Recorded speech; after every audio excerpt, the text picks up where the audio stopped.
Hi welcome back to my channel. ನಾನು ನಿಮ್ಮ ಗೌತಮಿ ನವೀನ್ ಆರ್ಯ. So ಇವತ್ತು ಈ ವಿಡಿಯೋನಲ್ಲಿ ನಮ್ಮ ಮನೆಯಲ್ಲಿ ಸಿಂಪಲ್ಲಾಗಿ ಹೇಗೆ ನಾವು ಶಿವರಾತ್ರಿ ಹಬ್ಬನ ಸೆಲೆಬ್ರೇಟ್ ಮಾಡಿದ್ವಿ ಅನ್ನೋದನ್ನು ನೋಡೋಣ ಬನ್ನಿ. ನನ್ನ ದಿನ ಸ್ಟಾರ್ಟ್ ಆಗೋದೇ ಈ ಸ್ವಿಂಗ್ನ ತಗೋದ್ರಿಂದ. ಪಾಪು ಎದ್ದಿದ್ಲು, ಹಾಗೆ ಅವಳನ್ನ ಮಲಗಿಸಿ ಎದ್ದು ಆಚೆ ಹೋಗಿ ಅಮ್ಮ ನನಗೆ ಎಲ್ಲ ನೀರೆಲ್ಲ ಹಾಕಿ ರೆಡಿ ಮಾಡಿಕೊಟ್ಟಿದ್ರು. ಹಾಗೆ ಒಂದು ಪುಟ್ಟದಾದ ರಂಗೋಲಿಯನ್ನು ಬಿಡಿಸಿದೆ ನಾನು.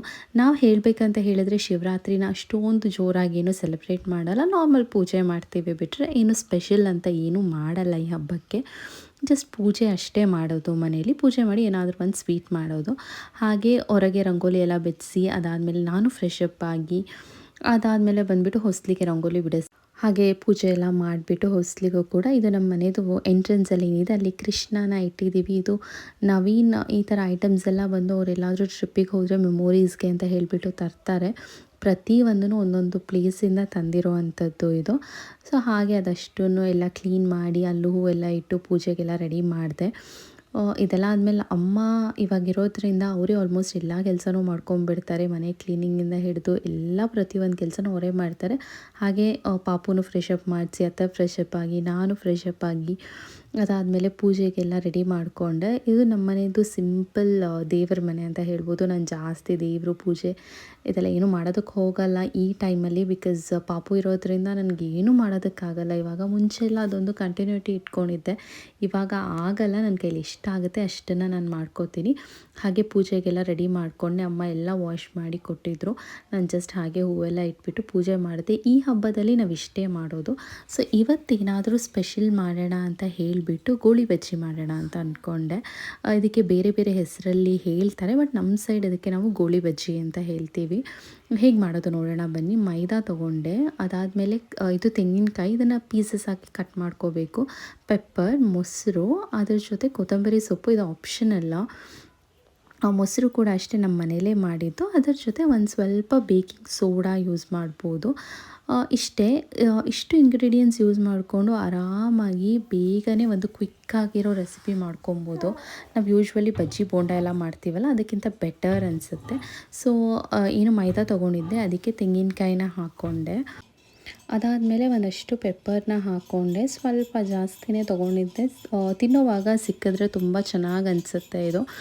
ಈ ಕೊತ್ತಂಬರಿ ಬಂದುಬಿಟ್ಟು ಆಪ್ಷನಲ್. ಆ್ಯಕ್ಚುಲಿ ಕರಿಬೇವು ಹಾಕ್ತಾರೆ, ಕರಿಬೇವು ಹಾಕಿದ್ರೆ ಇನ್ನೂ ಚೆನ್ನಾಗಿರುತ್ತೆ ಅಂತ ಹೇಳಿಬಿಟ್ಟು ಒಂದು ಸ್ಪೂನಷ್ಟು ಸಾಲ್ಟ್ ಹಾಕ್ಕೊಂಡಿದ್ದೀನಿ ಇದಕ್ಕೆ. ಸಾಲ್ಟ್ ಹಾಕಾದ್ಮೇಲೆ ಕರ್ಡ್ ಏನಿತ್ತು ಆ ಕರ್ಡ್ನ ಹಾಕ್ಕೊಂಡೆ. ಅದ್ರ ಜೊತೆಗೆ ಒಂದಷ್ಟು ಬೇಕಿಂಗ್ ಸೋಡಾನ ಹಾಕಿಬಿಟ್ಟು ಇದನ್ನು ಚೆನ್ನಾಗಿ ಮಿಕ್ಸ್ ಮಾಡಬೇಕು.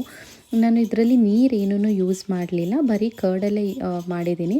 ಹಾಗೆ ಒಂದು ಸ್ಪೂನಷ್ಟು ಶುಗರ್ನ ಮೇಲೆ ಹಾಗೆ ಸ್ವಲ್ಪ ಹಾಕಿಟ್ಬಿಟ್ಟು ಇದನ್ನು ಒಂದು ಹಾಫ್ ಆನ್ ಅವರ್ ನಾನು ಹಾಗೆ ಬಿಟ್ಟೆ. ನೀವು ನೋಡ್ತಾ ಇರ್ಬೋದು ಎಷ್ಟೊಂದು ಉಬ್ಬಿದೆ ಅಂತ. ಸ್ವಲ್ಪ ಬೇಕಿಂಗ್ ಸೋಡಾ ಹಾಕಿದ್ರು ಇಷ್ಟೊಂದು ಉಬ್ಬಿದೆ. ತುಂಬ ಅಂದರೆ ತುಂಬ ಚೆನ್ನಾಗಾಗಿತ್ತು. ನೋಡೋವಾಗನೇ ಖುಷಿ ಅನ್ನಿಸ್ತಾ ಇತ್ತು ನನಗೆ. ಎಷ್ಟು ಈಸಿ ಆ್ಯಂಡ್ ಕ್ವಿಕ್ ರೆಸಿಪಿ ಗೊತ್ತಾ. ಇದ್ರ ಜೊತೆ ಪಾಯಸ ಕೂಡ ಮಾಡಿದ್ದೆ, ಸ್ವೀಟ್ ಹಾಗೆ ಇರಲಿ ಅಂತ. ಬೇರೆ ಏನೂ ಸ್ಪೆಷಲ್ ಮಾಡಿರಲಿಲ್ಲ ಈ ಹಬ್ಬಕ್ಕೆ.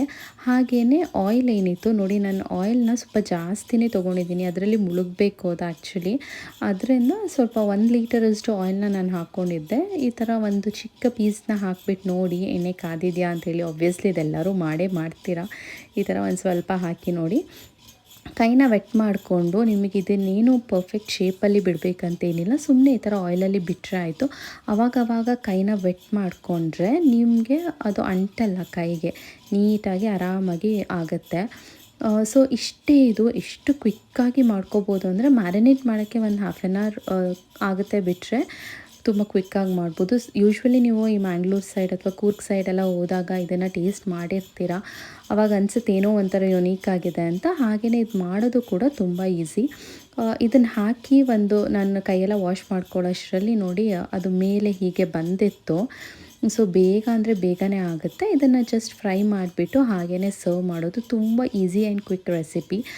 ಸೊ ಇಷ್ಟೇ ಇವತ್ತಿನ ದಿನ ನಾವು ಮಾಡಿದ್ದು. ಒಂದಷ್ಟು ಅಡುಗೆಗಳು ಮಾಡಿದ್ವಿ. ನಾರ್ಮಲ್ ಊಟ ಏನಿತ್ತು ಅದತ್ತು. ಬೆಳಗ್ಗೆ ಸಂಜೆ ಪೂಜೆ ಮಾಡಿದ್ವಿ. ಟೆಂಪಲ್ ಕೂಡ ಹೋಗ್ಲಿಕ್ಕಾಗಲಿಲ್ಲ, ಪಾಪು ಇರೋದ್ರಿಂದ. ನವೀನ್ ಕೂಡ ಬ್ಯುಸಿ ಇದ್ದರು, ಆಗಲಿಲ್ಲ ಎಲ್ಲೂ ಹೋಗೋದಕ್ಕೆ. ಇಷ್ಟೇ ಇವತ್ತು. ಸಿಂಪಲ್ ಆಗಿತ್ತು ನಮ್ಮ ಮನೆ ಶಿವರಾತ್ರಿ ಹಬ್ಬ. ನೋಡಿ ಕಲರ್ ಚೇಂಜ್ ಆಗಿದೆ. ಈ ಕ್ವಿಕ್ ಆ್ಯಂಡ್ ಈಸಿ ರೆಸಿಪಿ ನಿಮಗೆ ಇಷ್ಟ ಆಗಿದೆ, ಹಾಗೆ ಇನ್ನಷ್ಟು ರೆಸಿಪಿಗಳು ನಿಮಗೆ ಬೇಕು ಅಂತ ಇದ್ದರೆ ನನ್ನ ಚಾನಲ್ನ ಸಬ್ಸ್ಕ್ರೈಬ್ ಮಾಡಿ, ಹಾಗೆ ಈ ವಿಡಿಯೋನ ಶೇರ್ ಮಾಡಿ. Thanks for watching. ಹಾಗೆ ಈ ವಿಡಿಯೋನ ಹೀಗೆ ಕಂಟಿನ್ಯೂ ಮಾಡ್ತಾ ಇನ್ನಷ್ಟು ಹೊಸ ಹೊಸ ವೀಡಿಯೋಗಳ ಜೊತೆ ನಾನು ನಿಮಗೆ ಸಿಗ್ತೀನಿ ಅಂತ ಹೇಳೋದಕ್ಕೆ ಇಷ್ಟಪಡ್ತೀನಿ.